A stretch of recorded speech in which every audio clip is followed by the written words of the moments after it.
Good morning students. आज हम जो इल्तुतमिश का जो शेष पार्ट था उसके बारे में देखेंगे। देखो, इसके अंदर जो क्वेश्चन बनता है वो ऐसे बनता है कि क्या दिल्ली सल्तनत का वास्तविक संस्थापक इल्तुतमिश था? आप इस कथन से कहाँ तक सहमत हो, व्याख्या कीजिए। तो उसके अंदर जो पूरा मैंने कल बताया था वो और जो आज बता रहा हूँ वो पूरा इसके अंदर आएगा।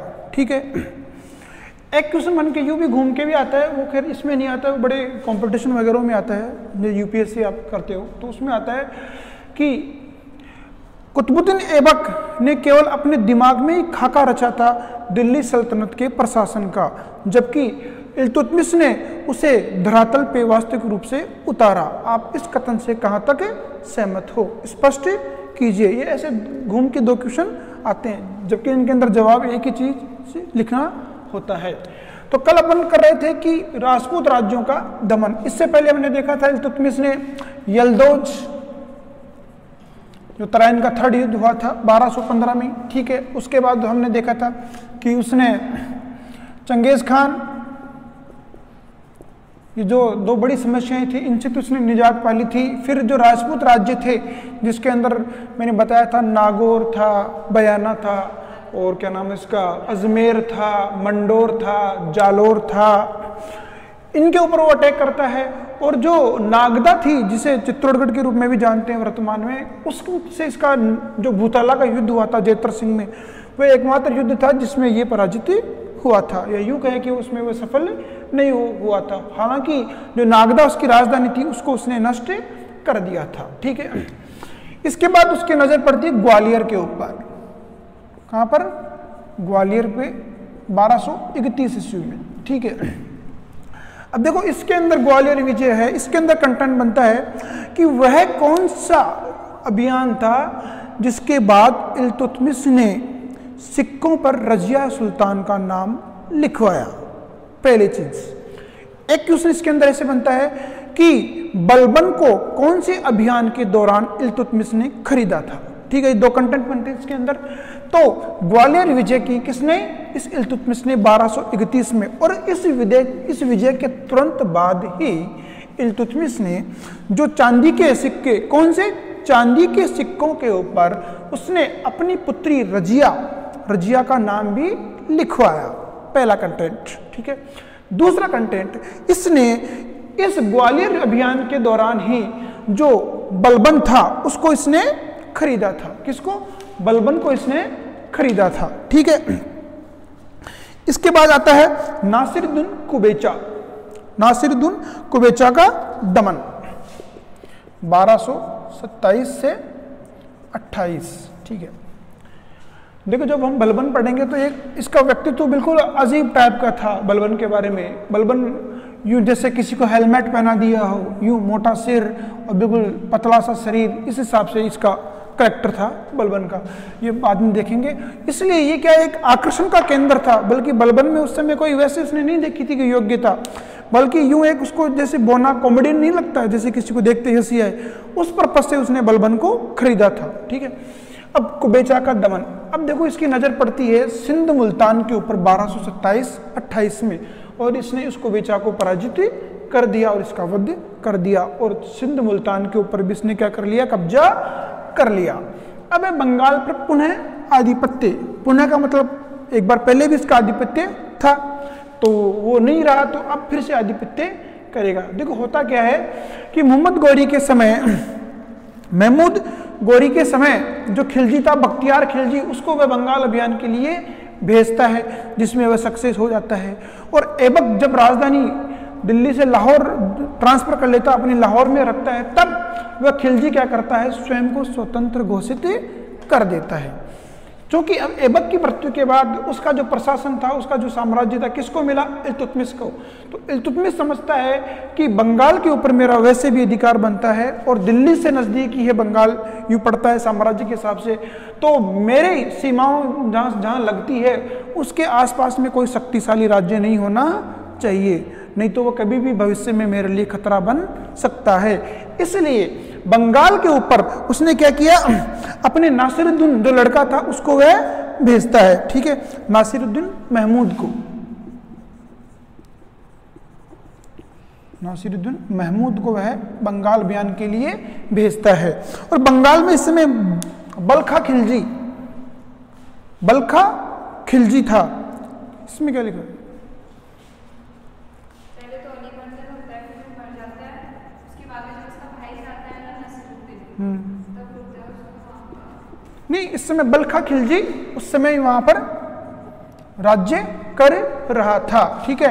तो उसको नासिरुद्दीन महमूद पराजित कर देता है, लेकिन खुद भी युद्ध के अंदर मारा जाता है। जो उसका योग्य, किसका? इल्तुतमिश का योग्य पुत्र था नासिरुद्दीन महमूद भी इस युद्ध में मारा जाता है।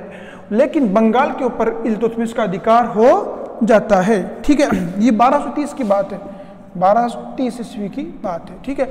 अब क्या होता है, देखो नासिरुद्दीन महमूद जब मर गया तो इल्तुतमिश ने भारत में पहली बार, ये भी एक कंटेंट है कि इल्तुतमिश ने भारत में पहली बार नासिरुद्दीन महमूद की याद में मकबरा बनाया। ये क्वेश्चन पूछते हैं कि भारत में मकबरों का जन्मदाता कौन है? इल्तुतमिश। भारत में पहली बार अगर किसी सुल्तान ने मकबरा बनवाया तो वह किसने बनवाया? इल्तुतमिश ने। भारत में पहला, बताता हूं, अगर भारत में पहला मकबरा किसका बना, वह है नासिरुद्दीन महमूद का। देखो मकबरा क्या होती है? कब्र होती है ना, कब्र के ऊपर वो बिल्कुल डोम वोम डाल के, जिसको हम दरगाह टाइप मानते हैं, दरगाह होती है ना, जैसे शेख सलीम चिश्ती की दरगाह बोल दो या मकबरा बोल दो, एक ही बात है। जिसको वहां पर दफनाते हैं फिर उसके ऊपर डोम बना देते हैं पूरा यूं ऐसे करके, पूरा पूरा देखा होगा कभी, ठीक है। तो यहाँ उसको तो बीच में दफनाते हैं। जैसे ताजमहल क्या है? ताजमहल भी एक मकबरा ही है, किसका? मुमताज का मकबरा ही है। तो भारत में पहली बार मकबरों का जन्मदाता कौन बना? इल्तुतमिश। और भारत का पहला मकबरा किसका था? नासिरुद्दीन महमूद का पहला मकबरा था, ठीक है। अब होती है शासन प्रणाली। अब देखो इल्तुतमिश ने लगभग सभी जगहों पे जो उसकी समस्याएं बन सकते थे इन फ्यूचर में, उन सब से निजात पा ली। अब उसने सोचा क्यों न मैं इस सल्तनत को एस्टेब्लिश करने के लिए कोई ऐसा सिस्टम बनाऊं जिससे कि सल्तनत लंबे समय तक टिकी रह सके। तो उसने सबसे पहले क्या किया? इक्ता प्रथा का गठन किया। इक्ता प्रथा, देखो इक्ता प्रथा का उसने गठन किया। पहले ये कहां चलती थी? अरब देशों में प्रचलित थी। ये प्रथा कहां प्रचलित थी?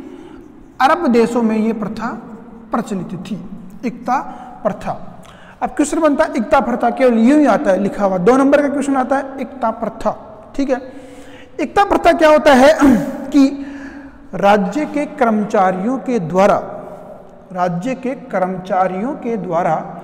राज्य को जो सेवा दी जाती थी उसके बदले में राज्य द्वारा किसी निश्चित भूभाग के राजस्व का अनुदान, किसी निश्चित भूभाग के राजस्व का अनुदान क्या कहलाता था? इक्ता प्रथा। राज्य के कर्मचारियों के द्वारा राज्य को जो सेवा शर्तें दी जाती थी उन सेवाओं के बदले में राज्य द्वारा उस कर्मचारी को वेतन स्वरूप किसी निश्चित भूभाग का राजस्व अनुदान दिया जाता था। उसे क्या कहते थे? इक्ता प्रथा। जैसे समझ लो डायरेक्ट कैश पेमेंट नहीं करते थे, मतलब वो क्या नहीं करते थे? कैश पेमेंट नहीं करते थे। जैसे कोई दरबारी है साहब, अब वो दरबारी अपॉइंट हो गया, अब सारे काम देखेगा वो जो दरबार में होते थे। अब उसको कैश पेमेंट नहीं करेंगे तो उसको क्या करेंगे? उसको कह देंगे कि साहब वो डाका वाला गांव है, वहां पर 50 बीघा जमीन है। क्या पड़ी है? 50 बीघा जमीन है। उस जमीन से फिक्स निश्चित भूभाग हो गया ना, 50 बीघा जमीन से जो भी इनकम होती है उस इनकम को आप रख सकते हो। क्या हो गया? राजस्व का अनुदान। देखो लेकिन ये परंपरागत नहीं होती थी, हर दूसरे साल तीसरे साल इनका ट्रांसफर वो करते रहते थे, जो हालांकि सल्तनत के लिए तो पॉजिटिव थी लेकिन उस भूभाग के लिए वो नुकसानदायक थी। क्यों? क्योंकि जो कर्मचारी जिसको वो जमीन अलॉट होती थी उसे पता था कि आज नहीं तो कल ये मेरे से छिन जाएगी। तो वह कर्मचारी क्या करता था, उस जमीन से जितना उत्पादन हो सके उतना तो लेने का प्रयास करता था, और बदले में उसके अंदर खाद दवाई जो भी डलती थी वो इन्वेस्ट नहीं करता था। क्यों नहीं करता था? उसे पता था कि आज नहीं तो 2 साल बाद ये जमीन मेरी नहीं रहेगी, तो मैं कम से कम तो खर्चा करूं और ज़्यादा से ज़्यादा इससे प्रोडक्ट हासिल करूं। तो ये क्या सल्तनत के लिए तो पॉजिटिव थी, लेकिन उस क्षेत्र विशेष के लिए ये नुकसानदायक सिद्ध हुआ, पहली चीज। ठीक है, अब देखो क्या होता है कि ये इक्ता प्रथा इल्तुतमिश का प्रशासन के क्षेत्र में एक महत्वपूर्ण योगदान था। ये अरब देशों में प्रचलित थी। इक्ता भी 2 प्रकार के होते थे, एक बड़ा इक्ता, ठीक है, और एक छोटा इक्ता। बड़ा इक्ता या छोटा इक्ता। बड़ा इक्ता तो किसी प्रांत विशेष को भी दे देते थे, जैसे पूरा जयपुर दे दिया किसी को, जोधपुर दे दिया पूरा किसी को, बड़ा इक्ता। तो वो जो इक्ते को लेता था वह क्या कहलाता था? इक्तेदार। क्या कहलाता था? वह कहलाता था इक्तेदार। ठीक है, और छोटा इक्ता भू राजस्व अनुदान या जागीर होती थी। अब जो ये बड़ा इक्ता होता था ना, जैसे प्रांत को दे दिया पूरा, अब इसके अंदर क्या करेंगे, उस प्रांत के अंदर, जैसे एग्जाम्पल आप समझ लो जयपुर को दे दिया, तो उस जयपुर से जितनी इनकम होगी उसको वो रखेगा, और उसके अंदर जो भी एडमिनिस्ट्रेशन प्रशासन लागू होगा उन सब की जिम्मेदारी किसकी होगी? उस इक्तेदार की होगी, उसी इक्तेदार की जिम्मेदारी होगी। बड़े इक्ते में तो ये रेस्पॉन्सिबिलिटी रहती थी इक्तेदार की, जबकि जो छोटा इक्ता होता था, जैसे 50 बीघा का दे दिया या एक गांव दे दिया, तो उसके अंदर राजस्व अनुदान ही वह ले सकता था और ज़्यादा प्रशासनिक रोल अदा नहीं कर सकता था। जबकि जो बड़ा इक्ता होता था, जिसे इक्तादार कहते थे, जिसका मालिक, उसकी जिम्मेदारी होती थी कि वहाँ से जो इनकम आए उसको वसूल करवाना, उस इक्ते में शांति व्यवस्था बनाए रखना। ठीक है, और छोटा इक्ता केवल राजस्व वसूल करने का उसके पास अधिकार होता था। और जो छोटा इक्ता होता था उसे वजह भी कहते थे। क्या? वजह। और इसका मालिक क्या कहलाता था? वजेदार। क्या कहलाता था? वजेदार। ठीक है, इक्ते को कभी मुक्ता, इक्ते को कभी कभी मुक्ता भी कहते थे और कभी कभी वली भी कहते थे। जो इक्ता होता था इसको मुक्ता कह दो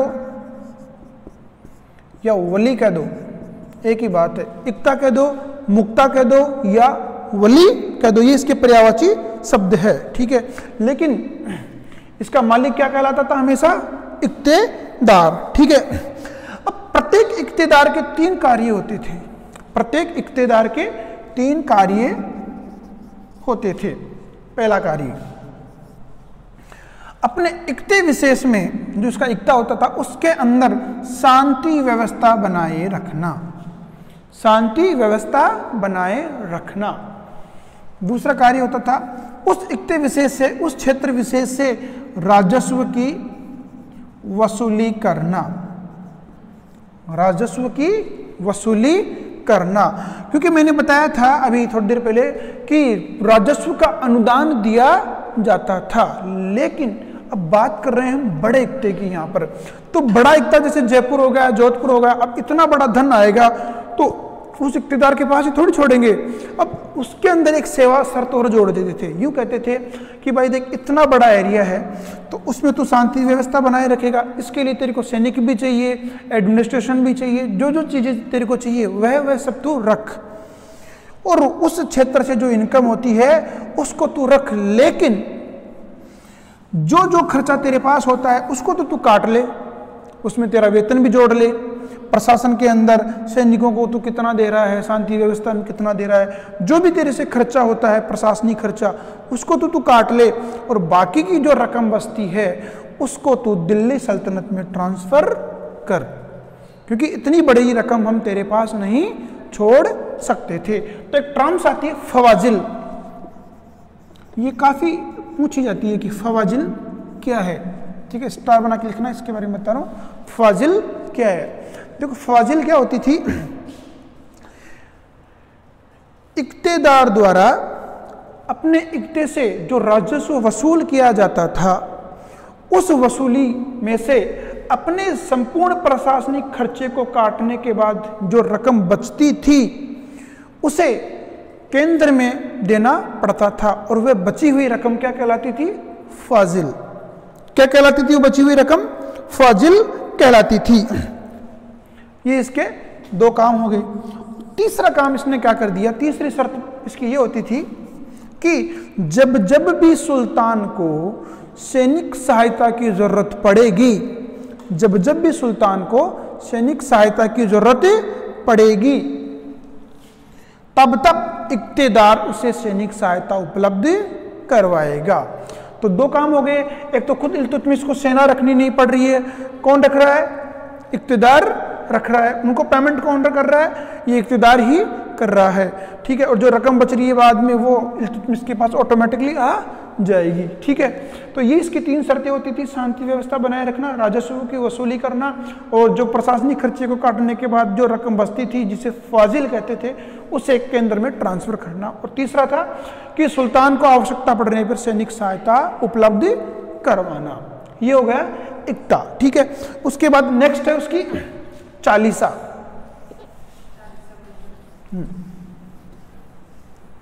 चालीसा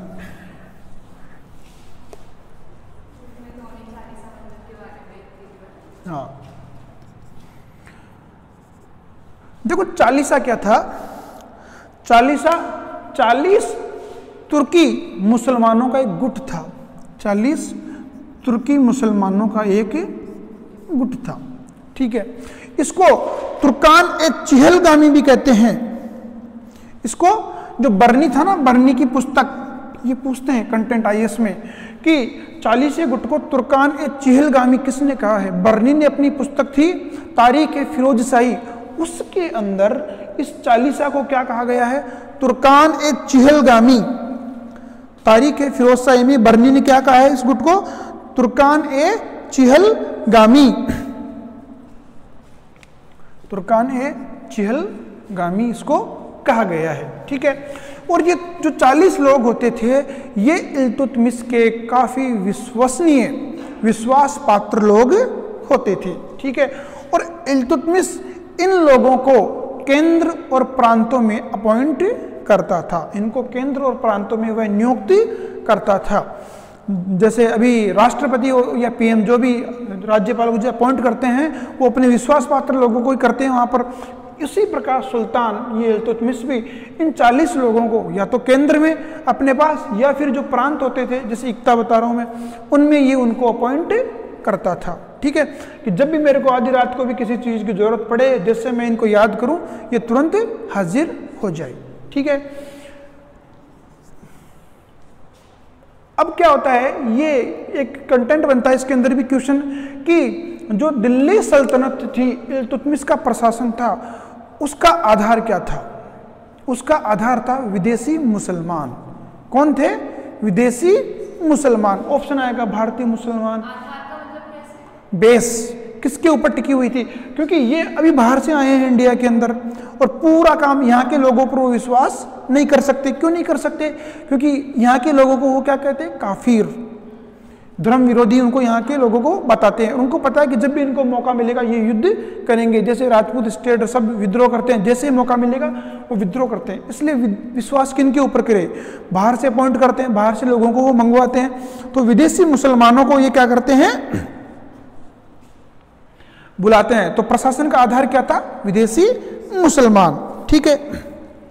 और हाँ, जो इक्ता प्रथा था उसके अंदर दो चीजें और मैं बताना भूल गया। पहली चीज तो कि समय समय पर इक्तदारों का ट्रांसफर होता रहता था, और दूसरी चीज कि सल्तनत काल में प्रशासन की रीढ़ की हड्डी, क्वेश्चन बनता है, सल्तनत काल में प्रशासन की जो बैकबोन का काम कौन सी संस्था करती थी?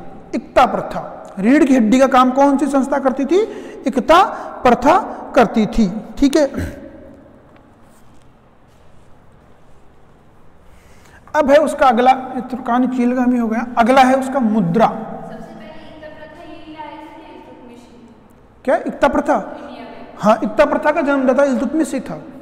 बता रहा हूं ना मैं कि क्वेश्चन बनता है कि प्रशासन का जो ढांचा था उसका खाका तो केवल ऐबक ने अपने दिमाग में तैयार किया था, बल्कि उसको इम्प्लीमेंट किसने किया पहली बार इंडिया में? इल्तुतमिश ने।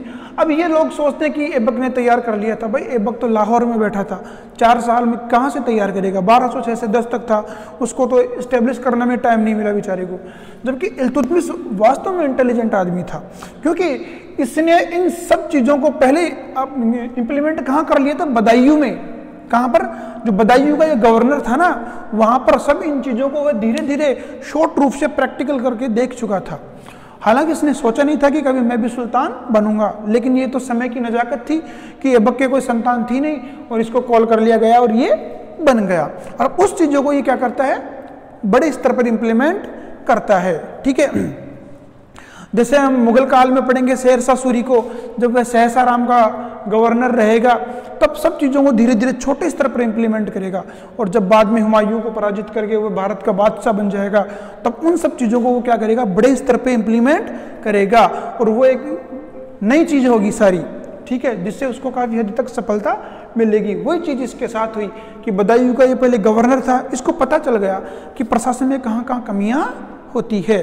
उसके बाद ये सुल्तान बना तो उन सब कमियों को दूर करते हुए इसने एकता प्रथा का गठन कर लिया, 40 दल का गठन कर लिया कि खास आदमी होने चाहिए। जैसे अभी अपने इंडिया के अंदर होता है ना कैबिनेट मंत्रालय, कि खास कैबिनेट मंत्रालय हो गया, मंत्री परिषद हो गई, वैसे तो ये क्या जस्ट लाइक ए कैबिनेट मंत्रालय, या यूँ कहें कि यूएस और ब्रिटेन में चलता है किचन कैबिनेट। नाम सुना होगा किचन कैबिनेट, क्या होता है किचन कैबिनेट? किचन का मतलब तो जानते ही हो आप, क्या होता है, रसोई। मतलब जैसे प्रधानमंत्री है, उसके ऐसे खास आदमी जिनकी पहुंच प्रधानमंत्री की रसोई तक, तो रसोई तक किसकी पहुंच होती है, जो खास होते हैं, निजी आदमी होती है उन्हीं की। तो ये भी किचन कैबिनेट की तरह ही मान लो आप इसको, कि इसके खास निजी आदमी थे कि जिनसे ये आधी रात को भी मिल सकता था और वो आदमी भी इनके पास आधी रात को भी आ जा सकते थे। तो ये उस प्रकार से था। ठीक है, अब नेक्स्ट है मुद्रा। अब देखो इल्तुतमिश को पता था कि मुद्रा व्यवस्था भी इंडिया के अंदर एक करना जरूरी है, तो उसने अरबी पद्धति पे, कौन सी पद्धति पे सिक्के ढाले, अरबी पद्धति पे पहली बार भारत में 2 प्रकार के सिक्के ढाले, एक टंका और एक जीतल। टंका चांदी का होता था और जीतल तांबे का होता था। टंके का वजन 175 ग्रेन, ठीक है, और एक जीतल में, एक टंके में, एक टंका बराबर 48 जीतल, 48 जीतल होते थे। ये वजन जरूर पूछते हैं यूपीएससी के अंदर, आईएएस में वजन पूछते हैं कि टंके का कितना वजन होता था। 175 ग्राम टंके का वजन होता था। और जीतल, एक टंके में कितने जीतल होते हैं, 48 जीतल होते हैं। ठीक है, अब प्रश्न बनता है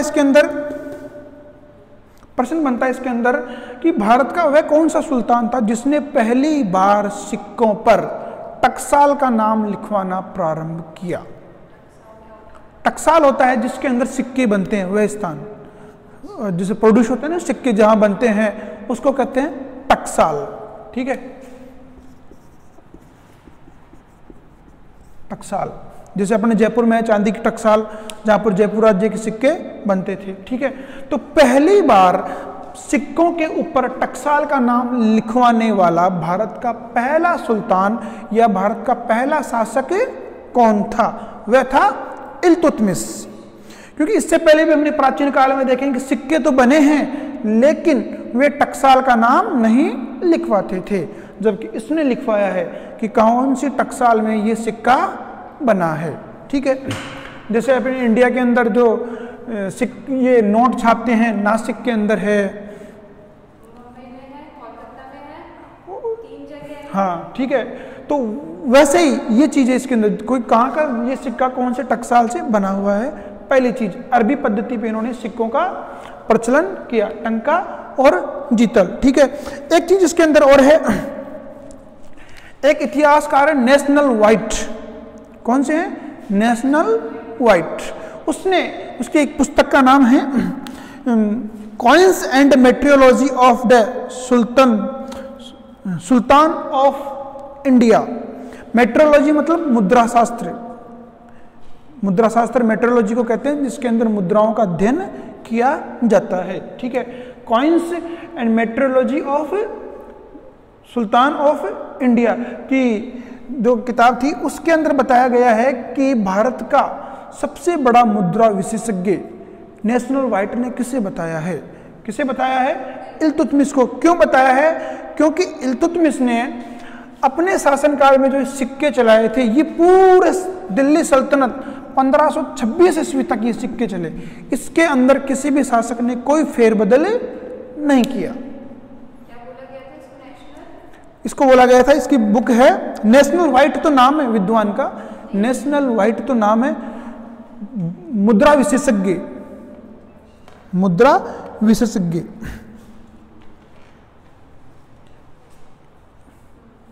मुद्रा विशेषज्ञ, स्पेशलिस्ट ऑफ कॉइन्स। ठीक है, मुद्रा विशेषज्ञ इसको बोला गया था। बोला किसने? नेशनल व्हाइट ने, व्हाइट ने। ठीक है, हाँ, ये इसके अंदर हो गया। अब अगला चलता है खलीफा से मान्यता प्राप्त करना, खलीफा से मान्यता प्राप्त करना। ठीक है, अब इल्तुतमिश को लगा कि मैंने अपना राज्य तो स्थापित कर लिया है, लेकिन जो मुस्लिम जनता यहाँ पे निवास करती है, इनके अंदर मैं अपने प्रति आस्था या विश्वास कैसे उत्पन्न करूं?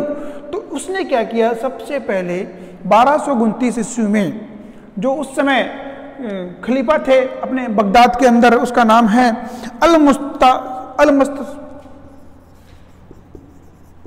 अल-मुस्तसीर बिल्ला, ये बगदाद में है। ठीक है, अल-मुस्तसीर बिल्ला, इसके पास अपना दूत भेजा। ठीक है, जब दूत भेजा, देखो पहली चीज तो ये है कि दुनिया के जितने भी मुस्लिम स्टेट थे वे सब क्या कहते थे? वहाँ के शासक अपने आप को खलीफा का प्रतिनिधि बताते थे। ठीक है, और समय समय पर वहाँ पर भेंट वगैरह भी वो भेजा करते थे खलीफा के पास। केवल एक इंडिया ही ऐसा देश था, भारत ही ऐसा देश था जिसके अंदर चाहे सल्तनत काल हो या मुगल काल हो, वो कभी भी इसके पास, खलीफा के पास हमेशा भेंट नहीं भेजा करते थे। जबकि मुस्लिम धर्म तो कहता था कि उनको भेंट भेजनी चाहिए, लेकिन ये अपने आप को स्वतंत्र रूप से महसूस करते थे क्योंकि उनसे काफ़ी दूर थे। जैसे ही इसने अल-मुस्तसीर बिल्ला के पास दूत भेजा तो ये खलीफा भी खुश हुआ कि जो आता नहीं था कम से कम वो आया तो सही, आज तो आया। उसने बोला कि साहब मान्यता लेनी है आपसे। तो मैंने आपको पहले बताया है कि खलीफा मान्यता के तौर पे क्या करता था, उसके लिए कुछ भेंट दे देता था और अपनी जो ड्रेस पहनी हुई थी जो वो दे देता था कि चलिए ले जा, पोशाक दे देता था। अब आ गया तो ये क्वेश्चन बनता है कि भारतीय इतिहास में वह पहला सुल्तान कौन सा था जिसने पहली बार खलीफा से मान्यता प्राप्त की? कौन सा था? इल्तुतमिश, 1229 ईस्वी में। कहाँ के खलीफा? बगदाद के। खलीफा का नाम अल-मुस्तसीर बिल्ला। ठीक है, अब देखो इससे क्या हुआ? इससे दो चीजें हुई। इससे दो चीजें ये हुई कि इसका दो फायदा हुआ। पहली चीज, खलीफा ने भारत को स्वतंत्र मुस्लिम राज्य मान लिया। खलीफा ने भारत को स्वतंत्र मुस्लिम राज्य मान लिया। और दूसरा हुआ कि इल्तुतमिश को स्वतंत्र शासक उसने मान लिया। इल्तुतमिश को उसने स्वतंत्र शासक मान लिया। और एक चीज इसमें यह हुई कि इल्तुतमिश के शासन को वैधानिक आधार प्राप्त हो गया। वैधानिक, उसमें कानून क्या था? सभी धर्मों के अकॉर्डिंग अलग अलग कानून थे। तो मुस्लिम धर्म के अनुसार इल्तुतमिश के जो शासन था उसको अधिकार प्राप्ति हो गया, वैधानिक अधिकार प्राप्ति हो गया। ठीक है, क्योंकि मुस्लिम धर्म कहता है कि जब तक आपको खलीफा से मान्यता प्राप्त नहीं होगी तब तक आप एक सुल्तान नहीं बन सकते। तो इसने क्या कर लिया? मान्यता उससे ले ली। ये तीन चीजें इससे हो गई 1229 में। एक है उत्तराधिकारी चयन।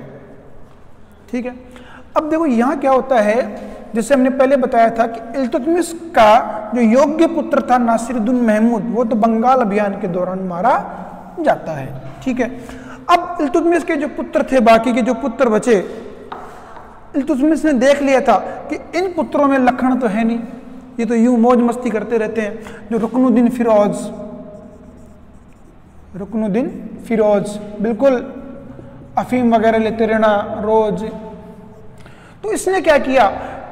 लीक से हटके जो ट्रेडिशनल तरीका था उससे दूर हटके इसने पहली बार अपनी पुत्री रजिया सुल्ताना या रजिया सुल्तान को अपना उत्तराधिकारी अपॉइंट कर दिया कि साहब जब मैं मरूं तो मेरे बाद अगर कोई बादशाह सुल्तान बनेगा तो कौन बनेगा, रजिया सुल्तान ही बनेगी।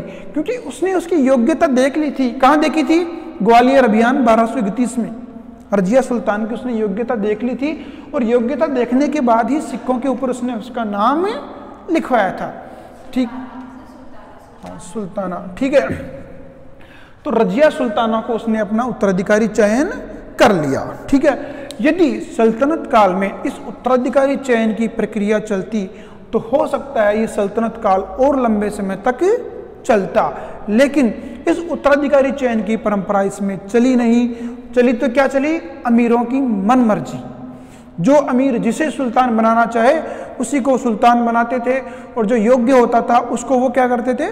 मार देते थे। ठीक है, ये केवल एक उत्तराधिकारी चयन की प्रक्रिया है, ये इल्तुतमिश तक ही शुरू हुई और यहीं पे आके समाप्त हो गई।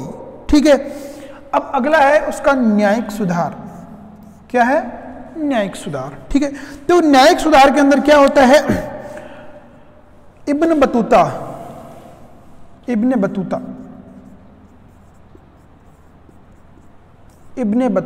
जो मोरक्को में ट्रेंजियर का निवासी था, इसकी रहला किताब थी अरबी भाषा में। तो इब्न बतूता क्या लिखता है कि इल्तुतमिश न्यायप्रिय सुल्तान था। इसने क्या किया? अपने महल के बाहर ये इब्न बतूता कह रहा है, कौन कह रहा है? कि इसने अपने महल के बाहर 2 शेरों की मूर्तियां बनवाई, 2 शेरों की मूर्तियां बनवाई, और उनके गले में घंटी लगवा दी। क्या लगवा दी? घंटी। और उस घंटी का कनेक्शन कहाँ कर दिया? अपने शयन कक्ष में, अपने बेडरूम में उसका कनेक्शन कर दिया। ठीक है, अब जब भी कोई दुखियारा बेचारा आता और उसको न्याय की जरूरत होती तो वो क्या करता? चुपके से आके शेर के पास घंटी को बजाता, और वो बैल कहाँ बजती? इल्तुतमिश के शयन कक्ष में। तो वो खिड़की से आके देख लेता और उसको बुला लेता कि ऊपर बुला लो भाई, क्या प्रॉब्लम उसको। क्योंकि जो दरबारी लोग थे ये भ्रष्ट थे, ये पैसे लिए बगैर उनको जाने नहीं देते थे, और हर कोई के पास पैसे होते नहीं थे।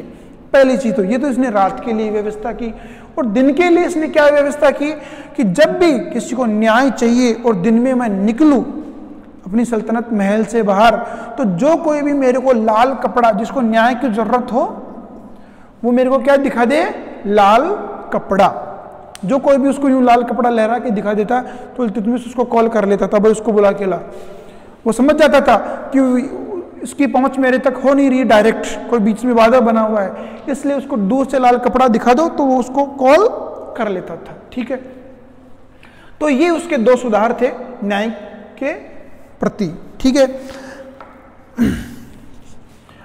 अब इसमें लिखना है लास्ट में कि उपरोक्त सुधारों को, उपरोक्त कार्यों को देखकर हम कह सकते हैं कि हाँ, इल्तुतमिश ही वास्तव में दिल्ली सल्तनत का वास्तविक संस्थापक था। ठीक है, ओके।